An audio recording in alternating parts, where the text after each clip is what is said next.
Welcome everyone to week 6. I hope you all are doing well, and it was really great to catch up with some students today at our virtual meeting between 2 to 4. There were only a few of you there though. I hope all of you are doing well. It was a very good session. Student asked questions and talked a bit about assessment.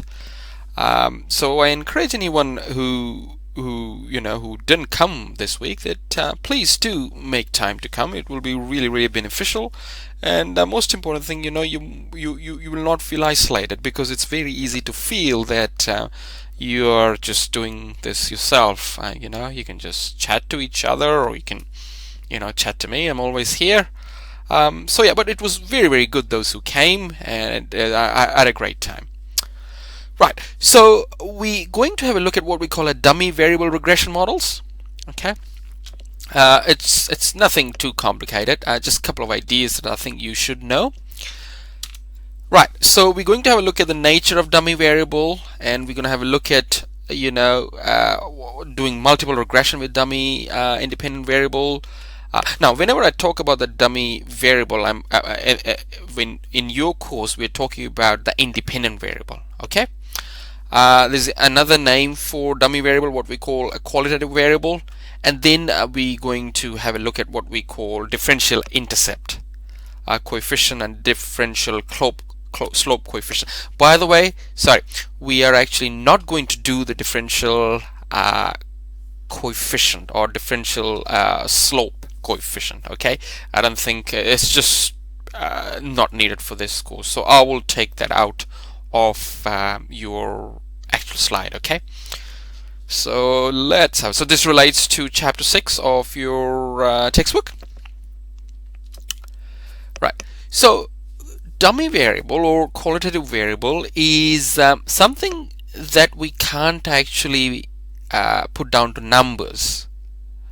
So if you think about a regression model, you're looking into regressing number of year experience at a particular industry to what income are you going to earn. So it's all numbers, right? But sometimes you're interested in running a regression. Hey, if you want to work out, okay, if we have all the characteristics that affects your income or your wage, that is experience, your qualification, everything, but you also want to control for other things, like, okay, whether you're male or female, whether you're black or white, or whether you are a different religion or not, right? So we want to check what the effect of those are. Now, how do we say that? These are just simple words. So what we do is that even though they are not a number, we actually give them a number. Okay, so we say, okay, our interest is female. That's what we want to see, whether female on average earn more or less. So what we do is that we create a column, and we name that column as a female, and then we'll go and look at the row, and then what we do is that we give them the value of 1 for all the females. So if you think about it here, if you got a line here like this, right, and this will be your female column, and this will be your male column, and the first person is, let's say, Sarah. So Sarah will be 1, and male column will be 0, and next one is, for example, Matthew. So Matthew will be not female, but he's a male. Okay, so that's what we're talking about. We have 2 columns with these 0, 1. Same applies for black and white. You just look at row wise, you see what the person is, and just give them a value. Okay, 1 is for success, or 1 is for the characteristic or the feature that you're interested in. So this is a way of actually quantifying. We're giving a number to it, or we're constructing an artificial variable. So that's basically what dummy is, or indicator variable is, that you just sort of give them a name. Now look at the regression model here. The important thing to keep in mind is that the dummy variable that you're talking about, for example, if you're interested in female, this dummy will always be 1 here, and that will relate to female if they're interested. But on the other hand, if you're actually interested in male, then you give all the you put male in there, so that will show you the coefficient of being a male. Okay, so it makes sense to you? Right. Now, one of the interesting thing about this is it's always easy to understand this regression when you think from the prediction point of view or the estimated value. Now, what do I mean by that? Now, if you run this regression and you want to know, suppose your dummy variable is female, okay, so this is f for female, so it goes takes the value of 1 for female, and you want to know what is the estimated annual food expenditure for female is, you put 1 in here, and then you will be able to estimate this beta. So beta will be the coefficient of what you will spend on your food, right? That coefficient. Now, what about this intercept? What we do now, look, intercept is for the opposite of what you have dummy here. So you have a dummy for female here. So if you think about what the income is going to be for males, that is what the coefficient is. All right, so I'll give you an example as you go in later to make more sense. But think about from the prediction point of view is that you're gonna substitute different value in here and just see what the result on y is. Okay, so if you don't understand this here, that's absolutely fine. We will sort of go to the next line that will make more sense. Right. So this is just exactly what we're talking about here.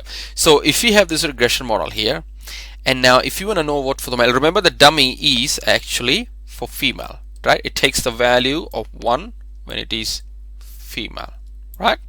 Now, if you want to know what the mean food expenditure of male is, well, this dummy is not going to be 1 because that's not a female, so that becomes 0, so that whole thing cancels out. So the only thing that is left is this. So that's what it say, your estimated, that is on average, if you are a male, what are you going to spend? You're going to spend this here. Right? Now similarly for female, you will see that, okay, we need to give a value 1 to this, and this is what you get, and this added together is your expenditure for female. So you see here it's like building on it. So you already have an intercept, but whatever you are interested in, or whatever the value going to whatever variable takes the value 1 will be addition to it. But remember, it's just addition, but the coefficient can be negative as well, so the whole thing might be beta 1 minus beta 2. But that's sort of that's when we see the actual example. So that's the key word here. So b2 is the differential intercept coefficient. That means it's the addition. Okay, so this is actually intercept, but you add something onto it when we give the dummy the variable 1.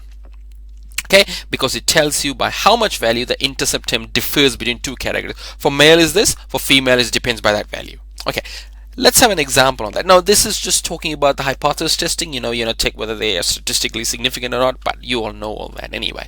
So let's have a look at an example here. So you estimated a regression here, and you want to know what for the what is for male. So male is very simple. This dummy is actually 0, so that whole thing cancels out, and this is your male food expenditure.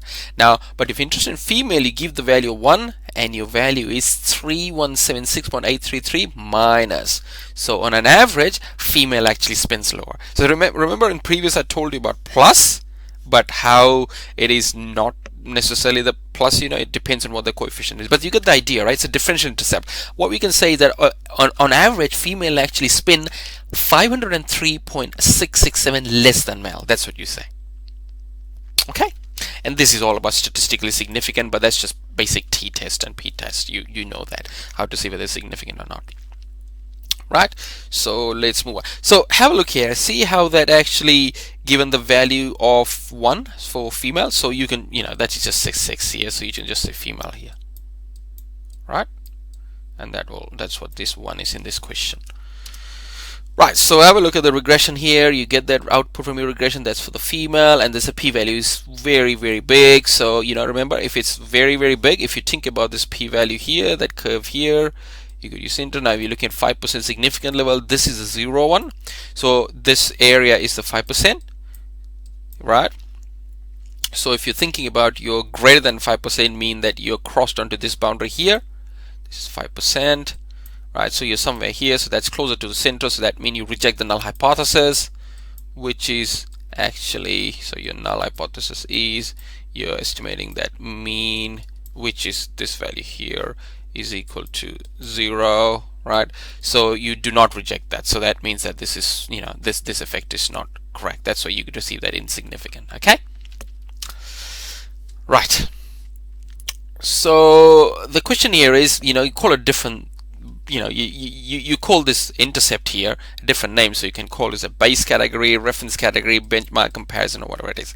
Now, I told you that for zero part, whatever value, whatever 6 in this case, you give 0, that automatically goes to intercept, and 1 actually comes here. So the question is, why don't just have two dummy variables? So you think about the column here, right? So you have your female here, you have your male here. Suppose 1 1 1 0 0, and then you also have your male, which is 0 0 0 1 1. Sorry, my handwriting, okay, but I just doing with my mouse. So 1. Why don't just have two dummies? So you put your dummy for female and also for male. Now you can't really do that, because of the fact is that you will fall into what we call a dummy variable trap. So if you have, for example, three dummies, for example, you have a race, for example, you have Caucasian, you will have Asian, you will have Maori, or so if you have, for example, three different categories, then you only have two dummies. So you always leave out one dummy, so that can actually go to the intercept. Make sense? If you do assign two, so for example, this sort of regression, okay, if you do that, this is no good. Nobody does that, because what happens is that you have a perfect multicollinearity. That means that if you know your female, if you know this one is female, or this one is male, then you know this one is female. So they can actually predict each other. So what happens when you try to run regression like that, regression can't separate the difference out from them. Okay, so don't go too much into it, but just remember that you actually, depending on how many different categories you have, you take one off, and you only have, if for example you have three different ethnicities, you only put two dummies in there. Okay, right. Now this actually makes much more sense now. Okay, so what we're going to do is that we're going to add what we call an after-tax income as another independent variable. So now have a look at here. So you got your sex. This is this is for the male, of course, and then female is still less by 228.96, and then that is statistical significance at 10%, because significant level, okay, because it's greater than 5, and then obviously the after-tax income is highly significant, p-value 0 0. So here it will make perfect sense now what I was talking about, estimated. Now if I have a random question for you, now I want to know if a person's after-tax income is, let's say, 45k, and that person is female, so that takes a value of 1.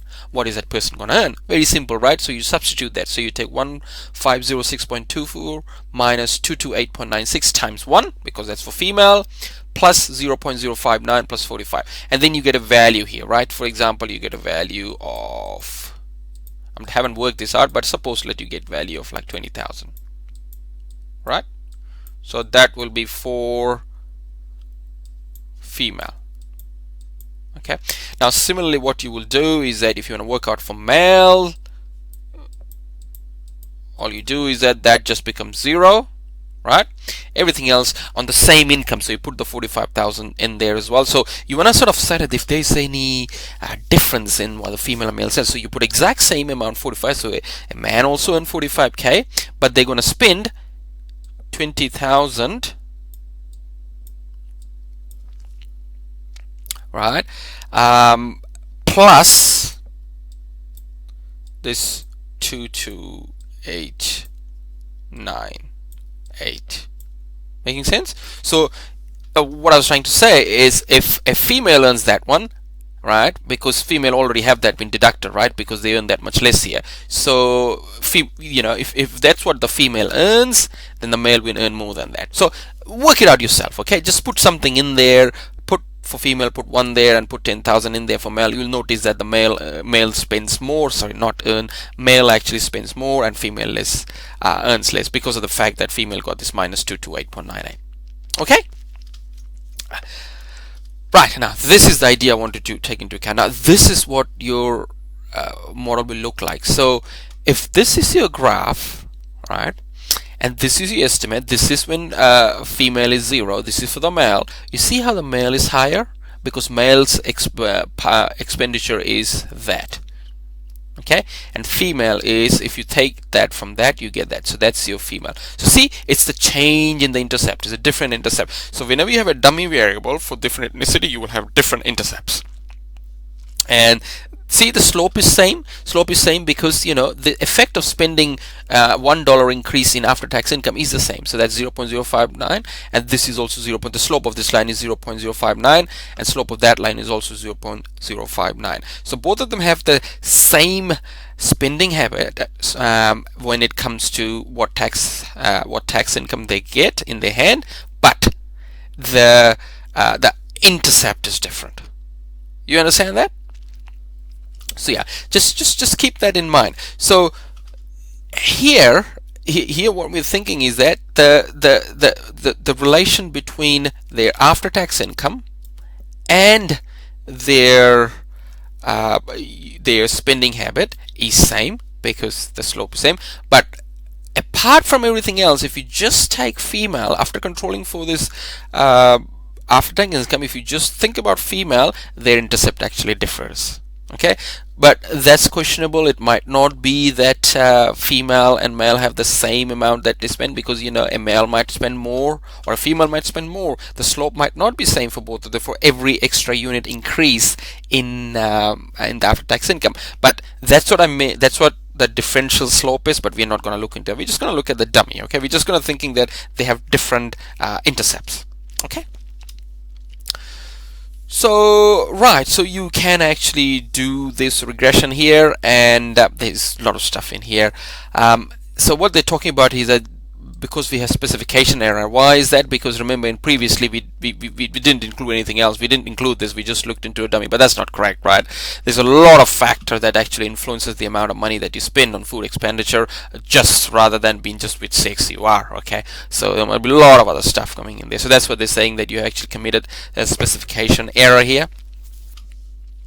And this sort of what they're talking about is just interpreting your estimated value or the predicted value. They're saying for female it will be 1506244 minus that, right? And this means they're talking about statistically difference or not. And then they're saying here, holding gender constant, the income coefficient of 0.05 means that mean food expenditure goes up by, that's what I was trying to say, the slope is same, 6 cents for every additional dollar after. So they're saying that despite of the male and female, it goes up like that. Okay, right? And they give a name to marginal propensity of food consumption. So they say, marginal propensity is something you learn in economics. The after-tax money you get, what portion of that you spend. So that's what they're talking about here. But nothing that you need to be concerned about. Just remember that word there. But I want you to understand what the dummy regression is and how we can actually predict the value. Okay, that's the most important thing. Right, now here another example here what they're talking about is they have dummy variable with more than 2 categories, right? So they have first category, they say that dummy variable takes 1 if the school is located in a region of northeastern or north central. Otherwise, so remember, it's just a one dummy variable. They're clumping all those areas together, so don't get confused. And the second is if the school is in western region. So these are the 2 dummy variables they're talking about now. And the dependent variable is the graduate school acceptance rate. So you see the regression here. So you see the intercept. Now, thing to understand here. So if we have 2 dummy variable here, there must be 3 categories, right? And the categories that is not there is been captured in 44.54, right? So what you're saying is, if you don't live in any of these areas, the acceptance rate is about 44.54. Right? But if you live at northern eastern or northern central area, your chances of getting or school acceptance rates is actually lower in that. So it's about 10 rows. So you're only looking at about 34. And then, but if you for some reason you live at western, then you are too bad. You actually go 44 minus 12, so acceptance is lower. So you see where I'm coming from? And then this is basic is p-value test, and so that is significant at 5%, 1% actually, all of these, and this is significant at 5%. So they all are highly significant. Okay, is it making sense? Right, good. Now this is how we can predict, right? So I said to you, if you are northern region, then you take this and then add up with, get into that, then you add up with this one right here. So that's what they're saying, beta 1 and beta 2. That's what it. And if the school is Western area, you take that, and then you take that. You don't, because that becomes 0, right? Remember, you can only put a value one at a time to predict something. Okay. And if you don't go to either of areas, then all of these collapses and you end up with this, and that's what they're talking about here. Remember, so it's just about thinking from the point of view of prediction. Okay, you have estimated this regression equation, and somebody comes and asks, okay, the question will be, okay, this person lives at this particular area and this area. What is the chance of that person acceptance rate, or what is acceptance rate in that area? So all you do is that, okay, which area you live? Western. So Western is D1. So I just put 1 in here.